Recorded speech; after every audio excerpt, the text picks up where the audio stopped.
Dear student, myself Dr. Shrikant, VL College of Pharmacy, Raichur. Please like, share, subscribe and hit the bell icon for the latest pharmacy videos. Today we are discussing a suspension. It is a one type of a famous dosage form which is available in the market. The most common, the majority of the antacid suspensions are available in the market, and most commonly as an external preparation calamine mixture.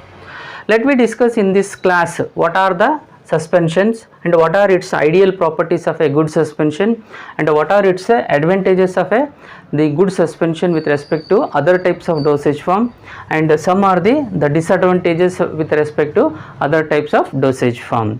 एक class से हम लोग ये जानकारी लेंगे suspension होता क्या है, उसका जो आइडियल प्रॉपर्टी क्या इंपॉर्टेंट रहता है, उसका जो एडवांटेजेस है ना वो हम लोग सीखेंगे, उसका डिसएडवांटेजेस भी हम सीखेंगे.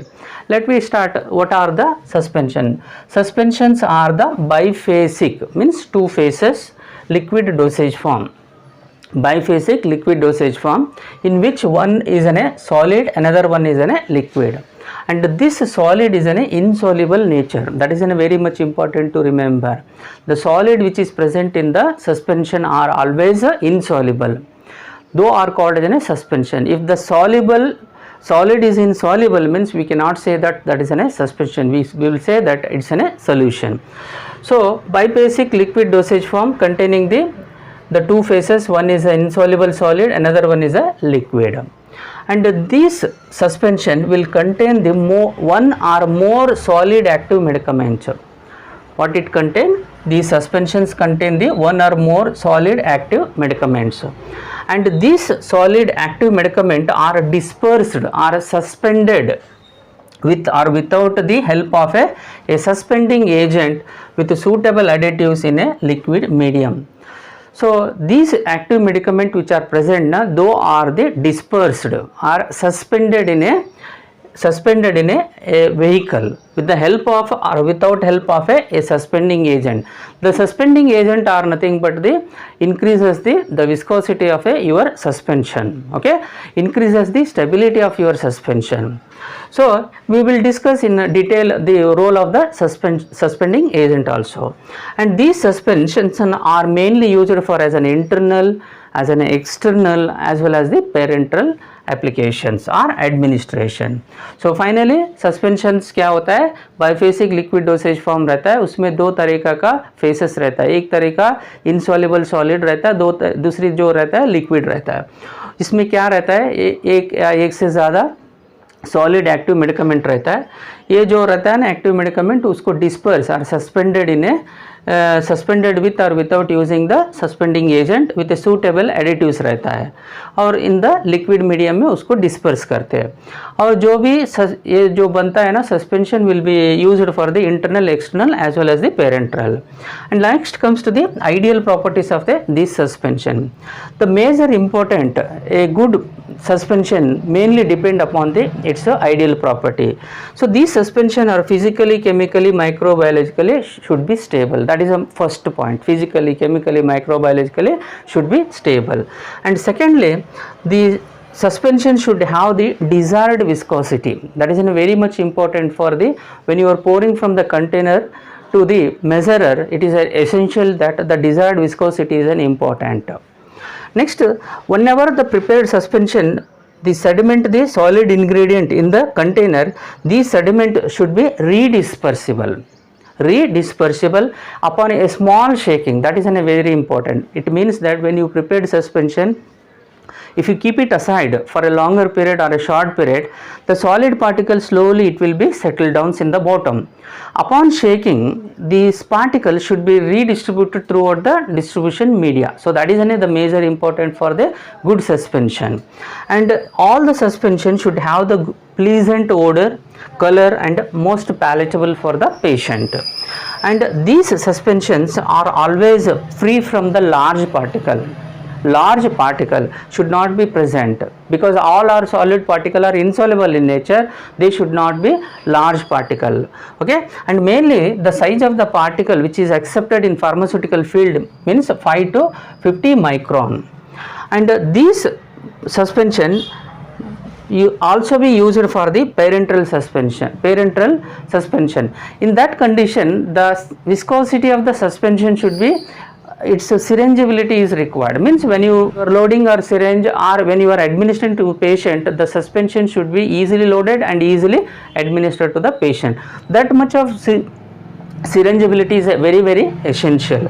And all this suspension should be specifically sterile in case of the parenteral as well as the ophthalmic, because we said already these suspension will be used for parenteral also as an external. Okay, so in such condition, if the ophthalmic suspensions are there, if example ophthalmic suspension are there, or if the parenteral suspension are there, in such condition these suspension should be sterile in condition. Okay, so this is a diagrammatic presentation how the suspensions will be showing. So this the round whatever I am showing, that is called as a dispersed phase, and this dispersed phase is in a one phase among the two phase, and usually the size of the dispersed phase 5 to 50 microns, and the line I am showing like a watery, so it is in a dispersion media, or it also called as a continuous phase, or it's also called as a vehicle.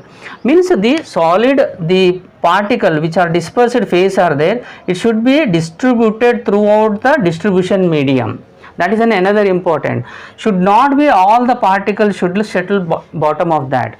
Even if it settle all the particle, or even if all the dispersed phase is settled down or sediment down, upon the small shaking, all these are to be redistributed. So that is the ideal characteristic of the good suspension.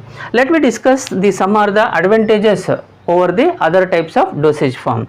Suspensions are very easy to prepare, very easy to swallow, very easy to administer for all the types of patient. That is another important criteria when compared to the other types of dosage form. And all the suspensions containing the insoluble active medicament, and a major example is the antacid, like a Digen syrup is there, Gelosil syrup, or which are available in the market. And presence of this suspension increases its chemical stability by the suspension. So that is one example. If you make as a procaine penicillin G in the form of suspension, its chemical stability will be increased. That is another advantages when you make into other types of dosage form with use of a procaine penicillin. So in short, what I can say that if you prepare procaine penicillin G in the form of suspension, its chemical stability will be increases. And some of the dosage form, compared to the solid dosage form, suspension, its bioavailability is greater when compared to the solid type of dosage form. And this suspension, when the drug showing the rapid action, in such condition, if you make as a suspension, you can control the release of some of the drug. Example I given zinc insulin suspension. For example, zinc insulin suspension, if you made in the form of a suspension, you can extend its releases in a controlled manner. So thereby the frequency of administration will be reduces, and this suspension will always mask the unpleasant taste and bitter of that. Particularly example is a chloramphenicol. Chloramphenicol is a very bad, unpleasant as well as the taste. In such condition, these chloramphenicol, if you make in the form of as a suspension, you can mask the unpleasant as well as the bitter taste of that chloramphenicol suspension. And the suspension drug release can be controlled.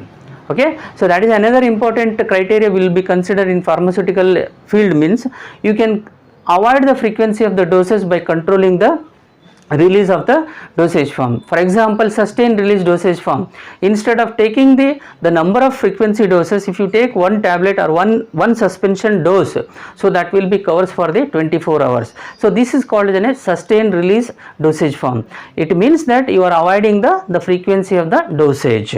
So these are the major important good advantages over the other types of dosage form. Let me discuss some are the disadvantages of the suspension dosage form with respect to other types of dosage form. In suspension, the major drawback is that sedimentation of the dispersed particle. So thereby what happen, the compaction will be formed, thereby will form as a compaction form, and this compaction will not be easily dispersed in some times. Once the sedimented dispersed globule will be settled bottom, they will form as a compact and they will form as a cake. A small agitation sometimes may not be redistribute the formed cake. So that is the drawback of this suspension. And these suspension are in a bulky preparation. They are in a bulky preparation. For example, 30 ml, 60 ml, 100 ml, 200 ml. So that is another drawback which is available in the market. And this suspension will not give the accurate dose, because the majority of the suspensions are the bulk volume. When you want a 6 ml, when you want a 5 ml, when you want a 10 ml, when you want a 2 ml, so patient may not be measure the accurate doses, so that may leads to the improper dosage administration. So if you make as a unit pack doses, you can avoid the errors in the dosage regimen. Okay, so in this class what we learned very clearly, what are the suspensions, what are the its ideal properties, what are the advantages and disadvantages. समझता हूँ एक class से आप बहुत सरल से suspension होता क्या है, सस्पेंशन कैसा रहना, सस्पेंस से एडवांटेजेस क्या है दूसरे डोसेज फॉर्म से, बहुत सरल से आप समझ लिए. Thank you very much for watching this video.